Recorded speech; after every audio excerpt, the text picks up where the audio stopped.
ओम शतमानं भवति शतायुष्परश आयुष्येवेन्द्रियाय प्रतिष्ठते कृपाकटाक्षवर प्रसाद सिद्धिरस्तु आयु आरोग्याभिवृद्धिरस्तु धनकनकमणि माणिक्याभिवृद्धिरस्तु श्री श्रीदेवताभ्यो नमः कृपाकटाक्षवर प्रसाद सिद्धिरस्तु आयुष्मान भव। కడప జిల్లా బద్వేలి నివాసం ఉన్నటువంటి శ్రీ జగన్మాత ఈశ్వరి ఆశ్రమం నందు నేను పీఠాధిపతిగా వ్యవహరిస్తున్నాను.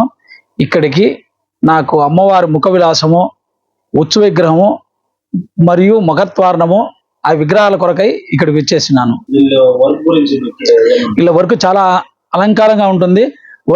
ఎక్కడ చూసినా చాలా ప్రయత్నాలు చేసినా కానీ వీళ్ళంతా ఫినిషింగ్ రావటం లేదు. ఎక్కడ వరకు నేను మెడ్రాస్ చూసినా, తెనాలి చూసినా, హైదరాబాద్ చూసినా, ఎక్కడ చూసినా వీళ్ళంతా ఫినిషింగ్, వీళ్ళంతా ఆకర్షణయుతంగా కలగల.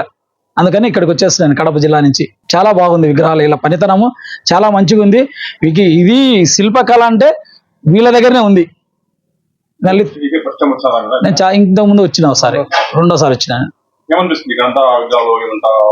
చాలా బాగుంది. ఈ వీళ్ళకి అంతా బాగా చూసేదానికి అంతా చాలా సున్నితంగా ఉంది, చాలా బాగుంది. కానీ ఇలాంటి ప్రదేశంలో వీళ్ళు చేయటము, ఇక్కడ ఎన్నో విగ్రహాలకు ఒక జీవం పోస్తా ఉన్నారు. ఆ రూపకరణ అనేది చేస్తున్నారు. అంత రూపకరణ అనేది ఎక్కడ కనపడలే, కానీ వీళ్ళ దగ్గర మాత్రం ఉంది.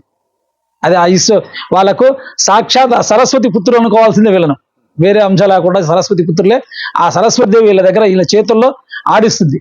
అంత గొప్పతనంగా వీళ్ళు యొక్క అలంకారం చేస్తున్నారు. మాకు చాలా బాగా చేస్తున్నారు. బాగా మంచి పని ఉంది.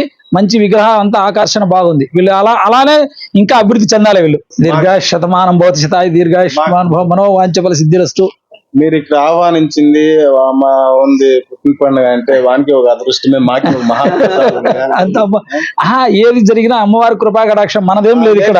20 అప్పుడో వచ్చే ప్లానింగ్ ఉండింది, ఈ రోజే వచ్చినారంటే అదొక వీళ్ళు ఆశీర్వాదం మాకి ఒక మహాప్రసాదంగా మహాదేవుడు అమ్మవారి కృపా కటాక్షంతో మనం ఎందుకు రోజు రోజుకు జరిగిపోతా ఉన్నది. ఈ రోజు వచ్చేస్తున్నాం అంతే.